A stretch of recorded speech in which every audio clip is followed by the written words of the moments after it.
Oh. Hello, good afternoon. So, thank you for coming. And yeah, so I'm Tenzin and I work at the Tibet Policy Institute. So, I'm here to talk about the Tibetan, Central Tibetan Administration's middle-way policy. Perhaps you might have heard about it, perhaps may not have heard.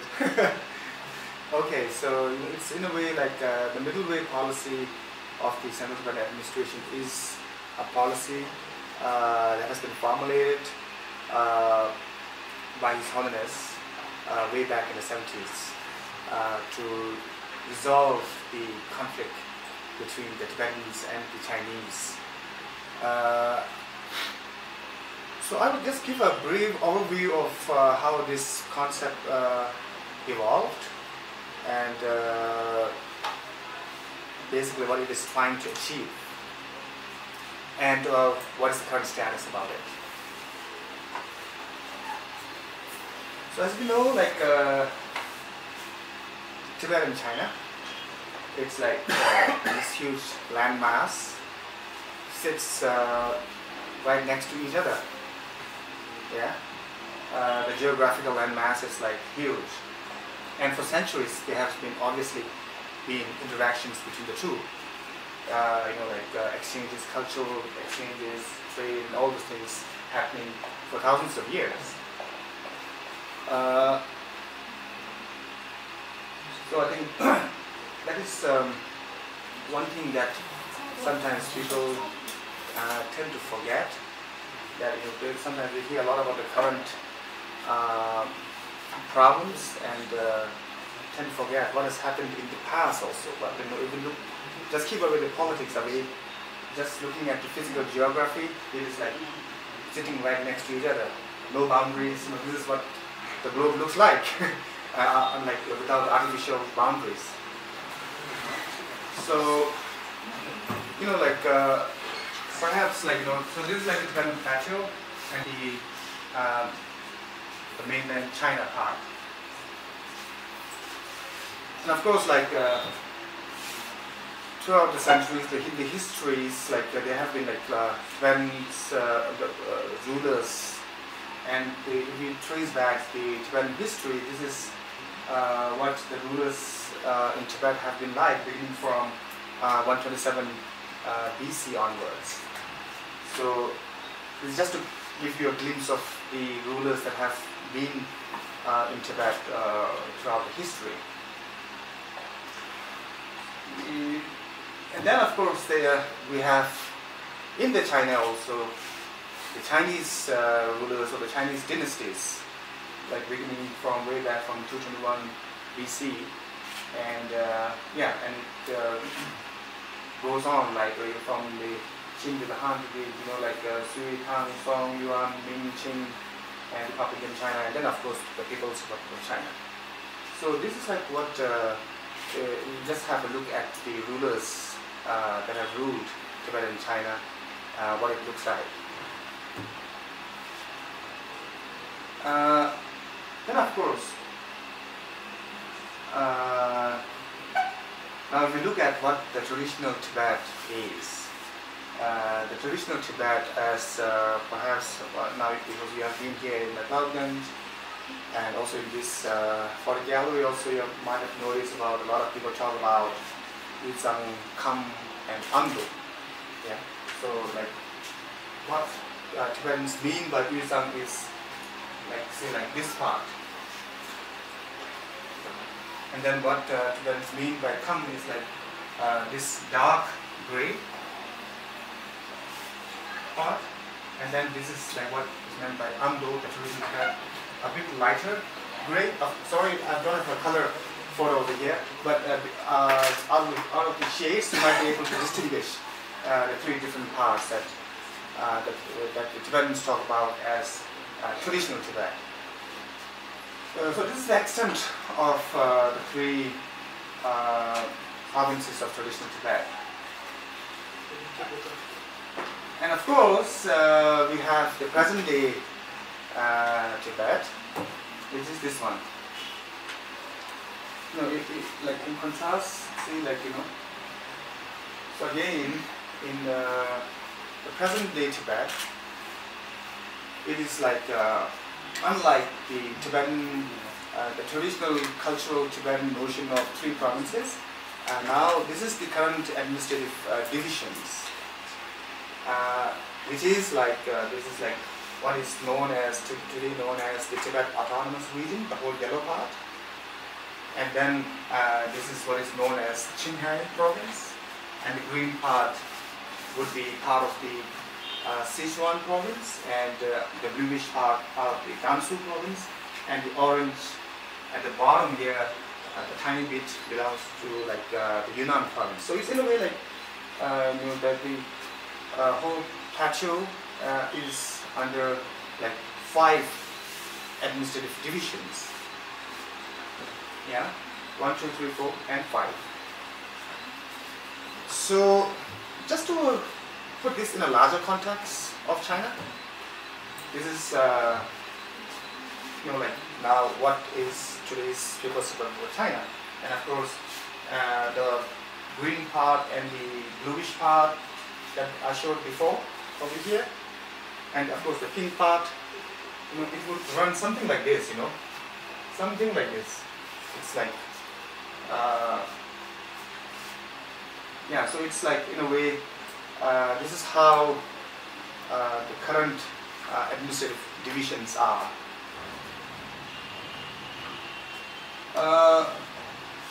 So,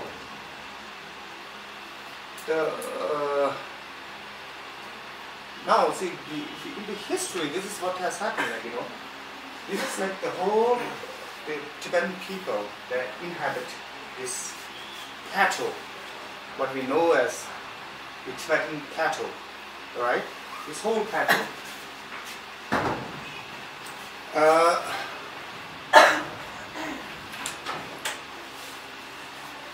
And when under the current administrative divisions also, although this yellow part is now what is called within the People's Republic of China as Tibet, but the pink and the green and the blue and the orange part is not considered as Tibet in a way, the formal administrative recognition wise. So this is considered only Tibet. But in spite of these administrative divisions, the reality is this whole area is inhabited by Tibetans. So again, like now, what has happened in the past, also like through out the history, like say like pre-1959 political situation in Tibet, or rather political status of Tibet.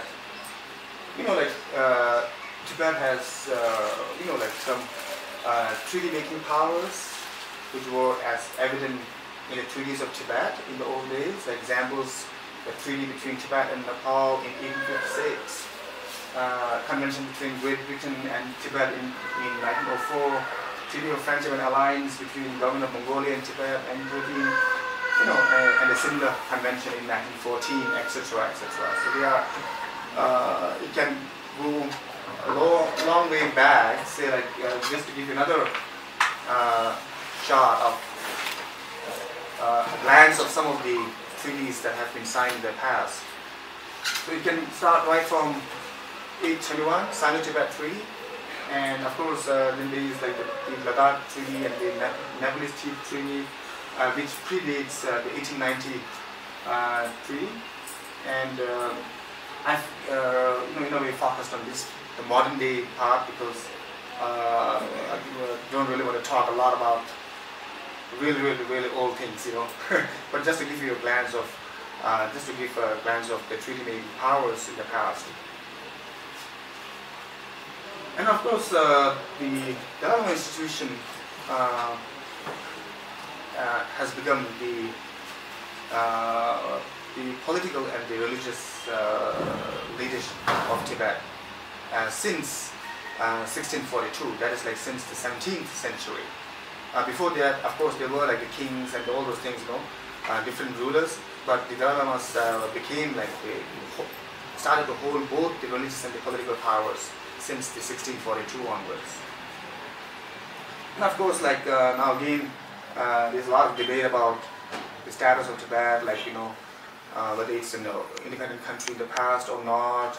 There's the academics debate a lot. So, but I think what we can, what like the consensus is, academic consensus is that at least like Tibet enjoyed de facto independence between 1911 and 1951. 1911, in a sense, like that was the collapse of the imperial Qing dynasty in China before the Republic of China started to establish, and and at the collapse of the Republic in China, Qing dynasty, and 1951 is the year when the Tibetans and the Chinese signed the 17-point agreement, which formally brought the government is basically composed of lay and monastic bureaucrats. Yeah, so now let's go here.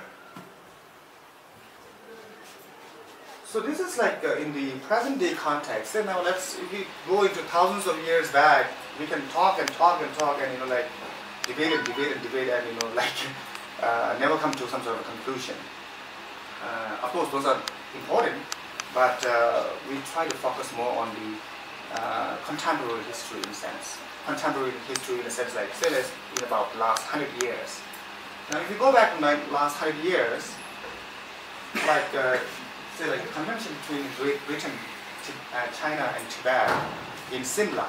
Simla is, as perhaps you might know, is a city here in Himachal Pradesh in India, where the British India and Tibet and China held a conference, over the boundaries and over the status and all those things. So this conference itself is very controversial. Many people see it as a evidence of, or rather a proof of Tibet's independence. And again, the controversial part is also that today between India and China, they don't know where the boundary is, especially in regard to the eastern part, which is like the Arunachal Pradesh area, because that boundary in a way evolved out of this conference. So this whole conference itself, convention itself, is a huge controversy, and it's still going on. India and China are still having water problems because of here. But as far as the Tibetans and the Chinese are concerned, there were also a lot of back and forth arguments going on, like the Tibetan plenipotentiary,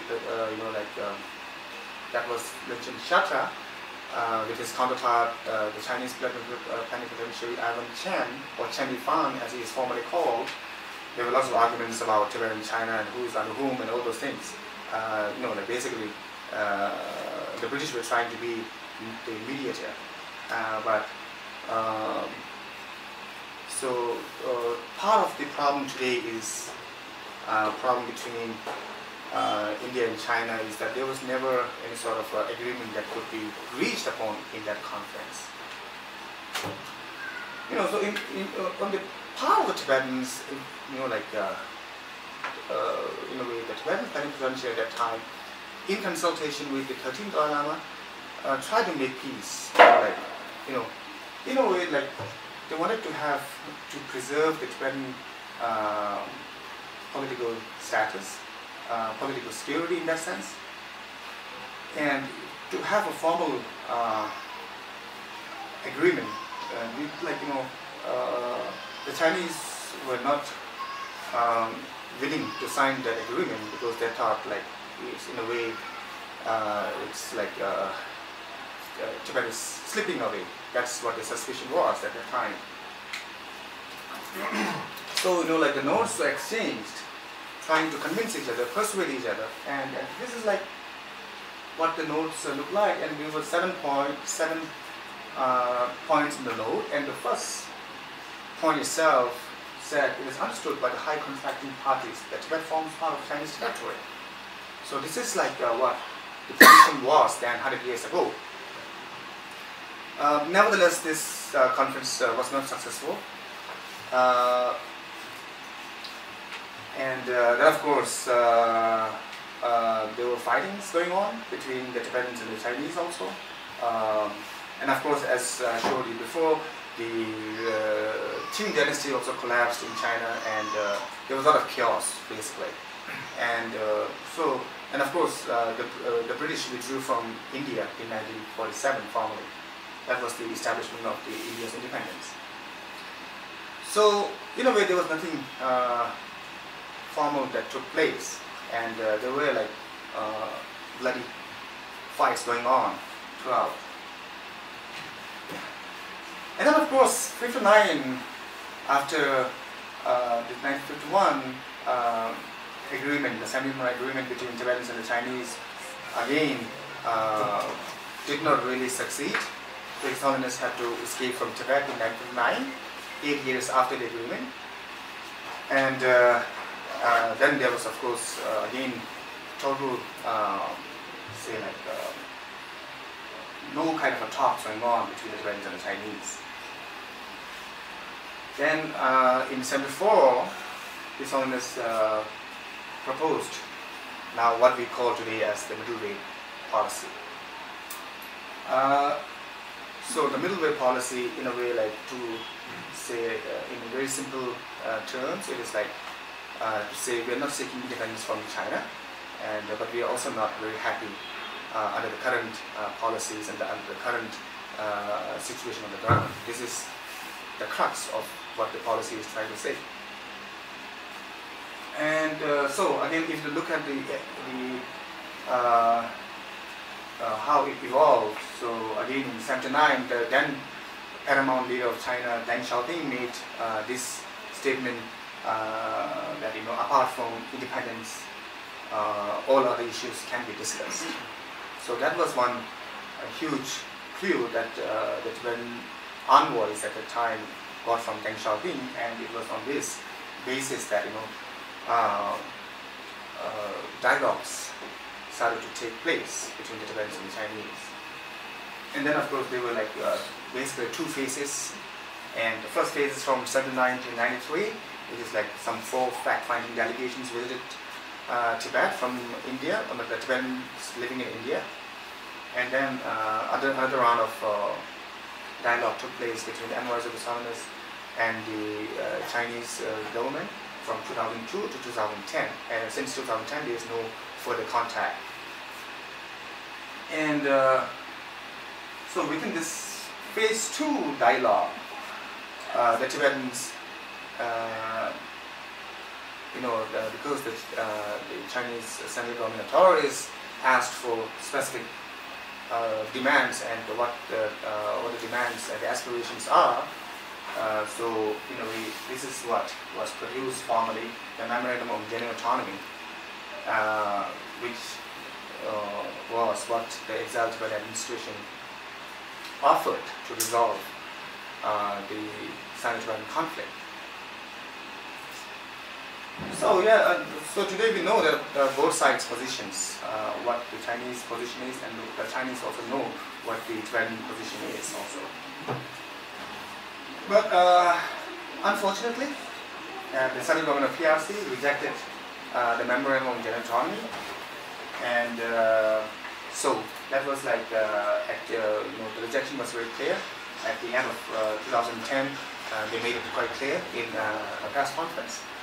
And just very recently, just last month, now formally in a written document, which is the China's latest white paper on Tibet, the 11th white paper on Tibet, released last month, clearly rejected the Memorandum on General Autonomy.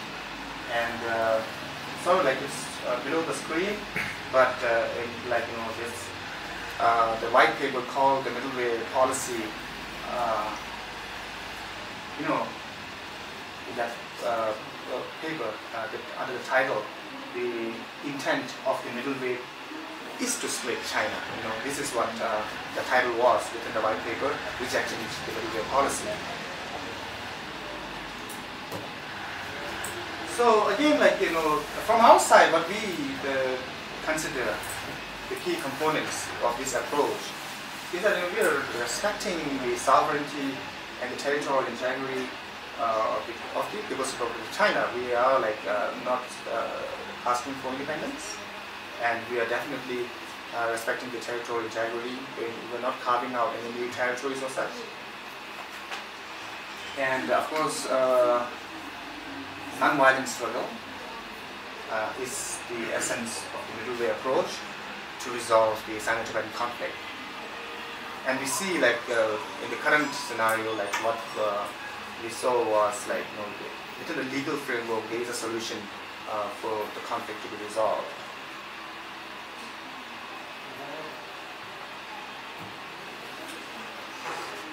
Yeah, again, in the memorandum, again, there is no demand for independence is very, very categorical. It is very categorical, and what we are seeking is meaningful autonomy. And within that, what the basic needs of the Tibetans are, or rather, say formally, subject matters of self-government. It's 11 points in all, language, education, religion, culture, environment, utilization of natural resources, economic development, trade, public health, security, regulation of population, migration, cultural and educational exchanges with other countries. So these are the basic needs that what they have put forward in that memorandum. And the argument of the Tibetan distribution of Tibetans in Tibet, into 4 provinces. Let's say 5 provinces rather, Tibet Autonomous Region, the Qinghai, Gansu, Sichuan, and Yunnan. So, which is the same Tibetan people but under 5 administrative units. What we are asking for is 1 administrative unit instead of 5, so that they can be uniform policy across all the Tibetans inhabiting the Tibetan plateau. So this is what the central demand is. So, I think in sum, I can sum it up in 3 points. I can say, of course, there has been conflict going on for a long, long time throughout history. But of course, the middle way policy is a reconciliatory and peacemaking approach to the complex and complicated Sino-Tibetan relations. It's very complex and complicated, and in order to resolve that conflict, we think this is the realistic peacemaking approach. And yeah, it is a living approach, carefully adjusted in accordance with time and state of political realities. And the third point is my point, which is not exactly the official stand.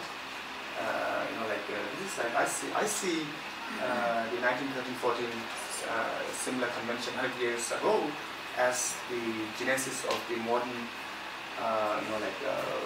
genesis of the middle way policy in that sense.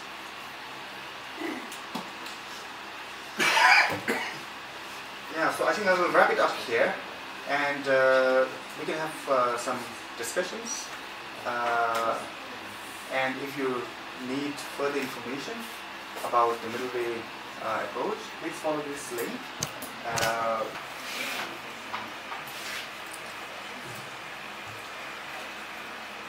Standing at your door, the Tibetan government's door, and the threat was either you negotiate an agreement with us, or be prepared to be run over.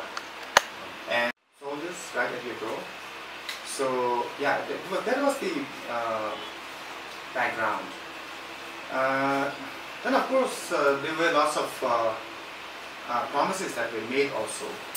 That the central government of China will not overturn the political system in Tibet, and there will not be reforms like the kind of reforms that is happening within mainland China.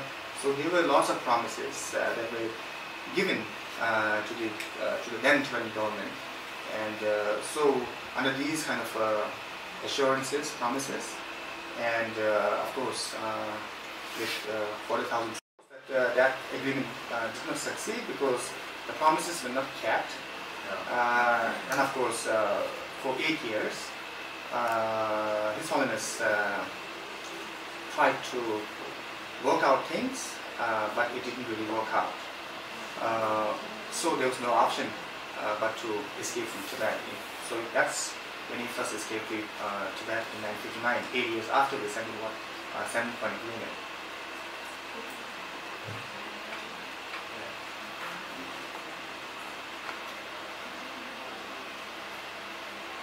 So is it strictly illegal to leave Tibet? Yeah, it is illegal. So it's just it's definitely illegal. Is there any way to legally leave the country for citizens to? Well, that's again the problem. Like vacations or whatever.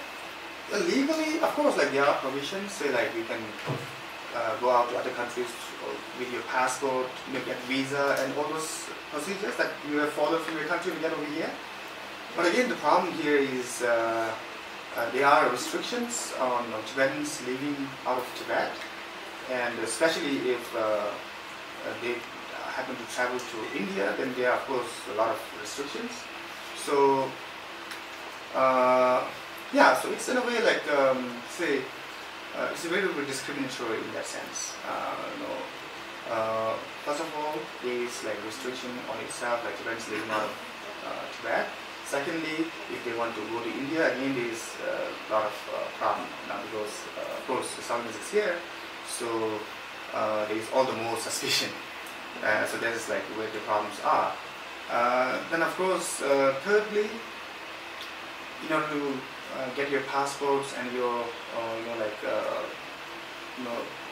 get your passports through the process, it's you need a lot of connection, and you need to have a lot of connection and place people around so that you can have your passport, which is your own right. Every citizens have a right to his passport, but then again, for the Tibetans inside Tibet, this is one problem area. So that's why many people, because it's too complicated, to get your passport and all those things, so people just prefer to just escape illegally. Of course, people who are crossing the Himalayas to get to here to India is of course illegal, but then there is no other option, So, yeah, that's what the scenario is like. And in the, now since 2008, the restrictions have been stepped up again for people who are trying to leave through the Himalayas. And that's evident in the flow of the exodus from Tibet. Like in the past, before 2008, something around 2,000, 2,500 people come out, escape from Tibet. But now, since 2008, that number has dropped drastically. So it's around 800, 850. So you can see like it dropped like by 2/3, yeah. So this is like, yeah. So of course, getting legally your passport and getting out of Tibet, visiting India and all, it's very, very troublesome, very complicated. You need to have a lot of money and connections. Problem. Second problem is, now if you want to cross on foot, putting your life at risk, that option 2 is now under restriction since 2008. So this is what the scenario is. And once they leave, so like the Tibetans who come to India, do they gain citizenship here? Are they able to, or do they retain most Tibetans keep their original citizenship? Yeah, so far, all the Tibetans, I can say like, I should not be saying all, say like most of them, hard to quantify though. Now say, let's give an estimated quantification, say about 80-90% do not really go after Indian citizenship. They keep the Tibetan identity and is on the refugee status, or rather technically legally under foreigners status in India, But then of course things are changing. Now say like since 2010, there have been some Tibetans who want to seek Indian citizenship legally, but again there were some problems, and some of those youngsters who want to become Indian citizenship by fighting a case, legal case. So that was like the she was the first, if I'm not wrong, who has done this whole procedure. But by and large, the whole community mostly they still live on refugee status.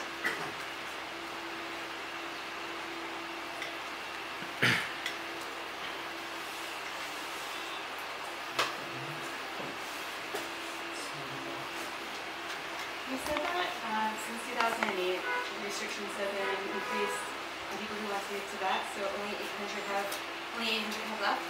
800 legally or No, illegally? illegal. Illegally, oh. Yeah. But if there are restrictions, maybe can you explain a little bit about what those restrictions are? What makes it difficult for someone to illegally leave? Oh yeah, because still since 2008, now why 2008 again, right?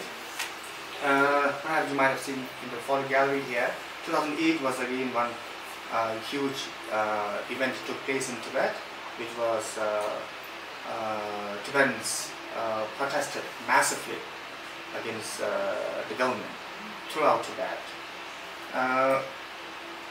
So in total there was something around 200 protests in the spring of 2008. Which in a way resulted in about around 7,000 people getting arrested for participating in the protest, and I don't remember the exact figures, but quite a few hundreds got killed also in the protest. So that because now after that protest, the authorities took the decision to restrict the movements further, and and of course the border security were all stepped up.